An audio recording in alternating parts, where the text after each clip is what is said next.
सरकार के द्वारा जो योजनाएं चल रही है वो तमाम योजनाओं के अगर रियली में जनता के बीच में रख दिया जाए तो निश्चित रूप से उनकी आर्थिक स्थिति सुदृढ़ होगी और वह मजबूत होंगे। जैसे अगर पलामू की अगर हम बात करें तो यहाँ के मुख्य पेशा जो है खेती है। तो खेती है तो अगर बारिश होती है तो यहाँ के नीलगाय जो है उसको परेशान करके किसान को जो है खेत को खा जाता है।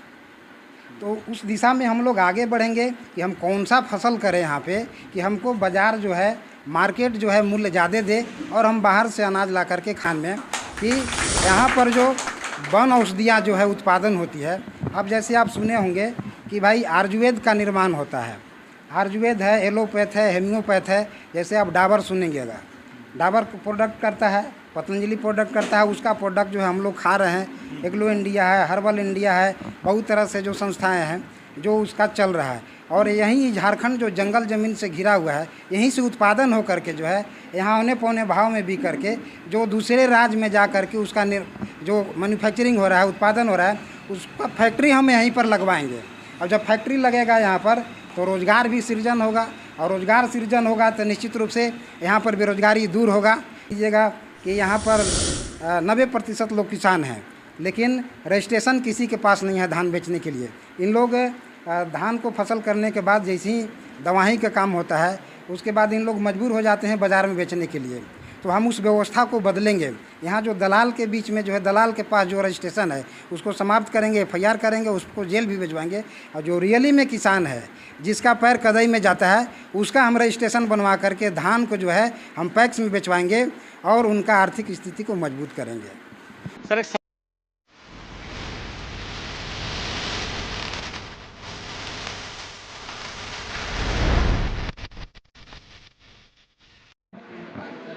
राजनीति आज इसलिए गंदी है कि इस समाज में पढ़े लिखे, समाजसेवी और नैतिकवान लोग इस राजनीति से बाहर हैं।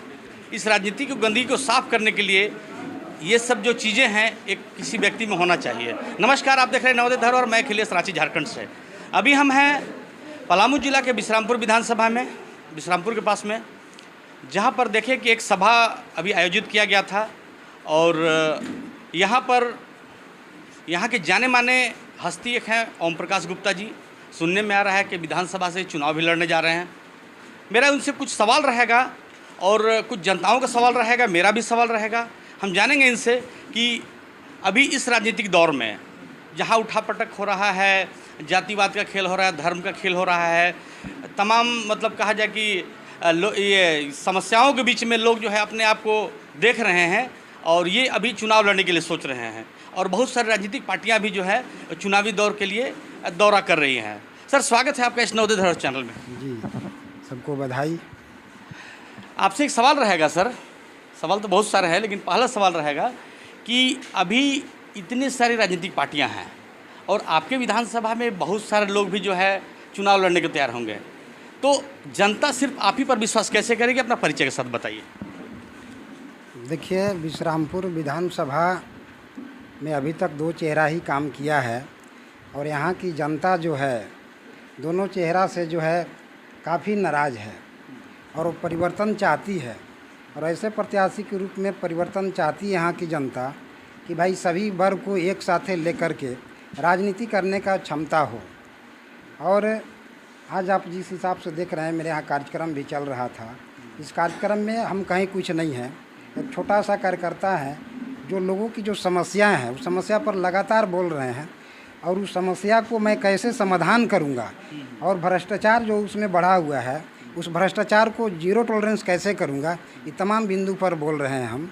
तो निश्चित रूप से जनता एक बार हम पर भरोसा करेगी और सदन भेजेगी तो निश्चित रूप से हम यहाँ के जो गरीब गुरबा शोषित वंचित परिवार है उनको आज़ादी के बाद जो आर्थिक रूप से आज़ाद नहीं हुए हैं, हम आर्थिक रूप से आज़ादी की ओर ले जाएंगे। हमारा सवाल रहेगा सर, आर्थिक आज़ादी का आपने बात कही, तो वर्तमान में जो समस्या है, अगर पलामू की बात किया जाए तो बेरोजगारी एक बहुत बड़ा समस्या है। तो आपके पास क्या क्या योजना है जो आप लोगों को लाभान्वित कर सकते हैं इससे? देखिए, बेरोजगारी एक क्षेत्र से समाप्त नहीं किया जा सकता है। सरकार के द्वारा जो योजनाएं चल रही है वो तमाम योजनाओं के अगर रियली में जनता के बीच में रख दिया जाए तो निश्चित रूप से उनकी आर्थिक स्थिति सुदृढ़ होगी और वह मजबूत होंगे। जैसे अगर पलामू की अगर हम बात करें तो यहाँ के मुख्य पेशा जो है खेती है। तो खेती है तो अगर बारिश होती है तो यहाँ के नीलगाय जो है उसको परेशान करके किसान को जो है खेत को खा जाता है। तो उस दिशा में हम लोग आगे बढ़ेंगे कि हम कौन सा फसल करें यहाँ पे कि हमको बाज़ार जो है मार्केट जो है मूल्य ज़्यादा दे और हम बाहर से अनाज ला करके खा सकें।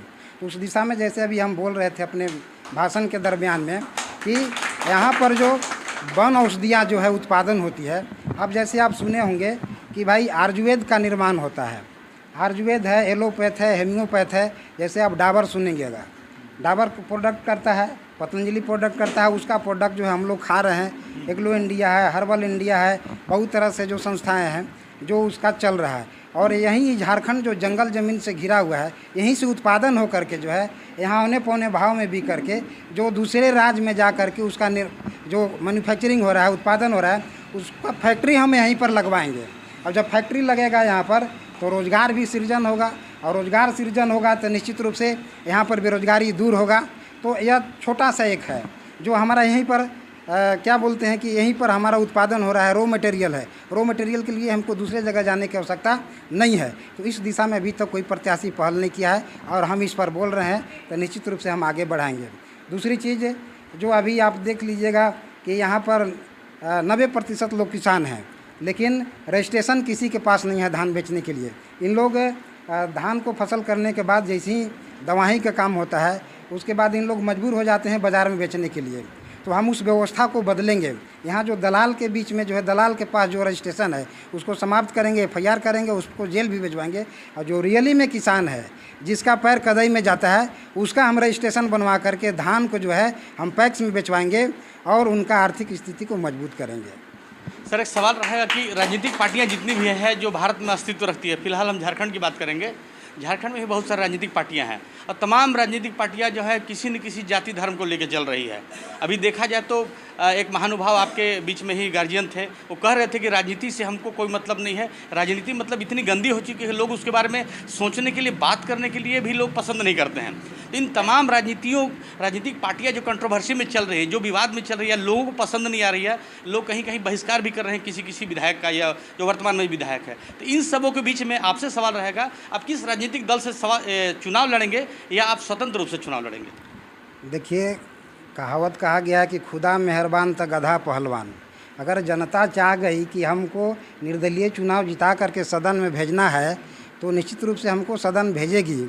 आप देख रहे हैं कि एक मुख्यमंत्री को निर्दलीय हरा दिया झारखंड प्रदेश में, तो एक तो विधायक को हराना यहाँ के जनता को, तो निश्चित रूप से हरा के इनको जो है पवेलियन की ओर भेजेगा और हमको सदन भेजेगा।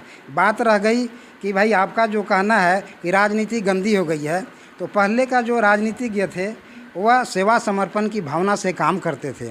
आज वो सेवा समर्पण समाप्त हो गया है। हम उस सेवा समर्पण को पुनः स्थापित करेंगे। निश्चित रूप से जनता हम पर विश्वास करेगी और हम जो बोल रहे हैं जनता के एक विश्वास में कि उनको यह लगेगा कि आज तक जितने भी प्रत्याशी बोला, अभी तक यह बात नहीं बोला है और एक प्रूफ के साथ, सत्यता के साथ बोल रहा है कि हम चुनाव जीतेंगे तो किस दिशा में आपको ले जाएंगे और कैसे इस पर काम करेंगे। तो निश्चित रूप से जनता हमको सपोर्ट करेगी और हमको सदन भेजेगा। एक अंतिम सवाल रहेगा सर, आपने सभी सवालों का जवाब बहुत अच्छी तरीके से, बहुत संतोषजनक तरीके से दिया। क्या आप लोग संतुष्ट हैं जवाब से? तो कहने का मतलब है कि इस सवाल का आपने बहुत अच्छा जवाब दिया। अंत में एक अंतिम सवाल रहेगा कि आपके विश्रामपुर विधानसभा की जो जनता है, अंत में क्या संदेश उनको देना चाहेंगे आप? देखिए, हम यही संदेश देना चाहेंगे खास करके उन युवाओं को जो अभी देखा जाए कि अभी युवा लोग परेशान हैं रोजगार को लेकर के, खासकर बुजुर्ग महिलाएं हैं, बुजुर्ग हैं, मतलब जो भी लोग बाकी भी जनता हैं उसमें युवा खास करके हैं, तो उन युवाओं को क्या संदेश देना चाहेंगे जो अपने रास्ते से भटक भी रहे हैं? देखिए, युवाओं के लिए एक संदेश है कि 3 व्यवस्था झारखंड प्रदेश में है: सेवा विस्तार, आउटसोर्सिंग और संविदा। जितने भी आज संविदा कर्मी हैं, आप देख रहे हैं कि अभी रोजगार सेवक कई दिनों से, लगता है कि 90-95 दिन हो गया, वह आंदोलनरत है और वह उनका एक ही मांग है कि हमको समान काम का समान वेतन मिलना चाहिए। तो हम उस दिशा में एक पहल किए हैं। यह पूरे झारखंड प्रदेश का मामला है, सिर्फ विश्रामपुर का मामला नहीं है। और ये झारखंड के सभी युवाओं के लिए, सभी जाति, सभी धर्म, सभी तरह के लोगों के, दबले कुचले लोगों की यह आवाज़ है कि हम 3 व्यवस्था को समाप्त करेंगे। जैसे आउटसोर्सिंग के सेवा विस्तार के पहले हम बात करें कि सेवा विस्तार वह चीज़ है, जैसे आप कोई भी स्कूल में सरकारी टीचर है, अगर वो रिटायर होने लगे तो उनको 5 साल के लिए उन्हीं को रिटायर के बाद भी उनको सेवा विस्तार कर दिया जा रहा है। तो हम यह कहना चाहेंगे युवाओं के कि भाई 5 साल के लिए उनको सेवा विस्तार अगर कर दिया गया तो आपकी आयु अगर समाप्ति की ओर है कि भाई 35 साल के बाद आवेदन नहीं कर सकते हैं, तो फिर आप कैसे आवेदन दे पाइएगा जबकि रिक्तियाँ नहीं हो रही है। तो यह व्यवस्था को हमको समाप्त करना पड़ेगा। हम सदन में जाएंगे तो आवाज़ को उठाएंगे और आवाज़ उठा करके अगर सदन में नहीं बात सुनी जाएगी तो जितना भी शिक्षित युवा बेरोजगार है उन लोगों को ले करके हम सड़क पर आंदोलन करेंगे। जिस प्रकार आपको दिल्ली में एक किसान जो है लगातार आंदोलन करके 3 कानून को वापस लिया था, वो हमको शक्ति दिया है, उसी शक्ति के तहत हम लड़ेंगे और ये तीनों कानून की व्यवस्था जो है उसको समाप्त करेंगे। और जो सरकार तीनों कानून को ख़त्म करके नियमितीकरण जो लाएगा, जो रेगुलर जो पहले बहाली होती थी रेगुलर जो लाएगा, उसी को हम लोग सपोर्ट करेंगे और उसको मुख्यमंत्री बनाएंगे। बात करने के लिए बहुत बहुत धन्यवाद आपका। जी सर, बहुत बहुत धन्यवाद आप सबों को।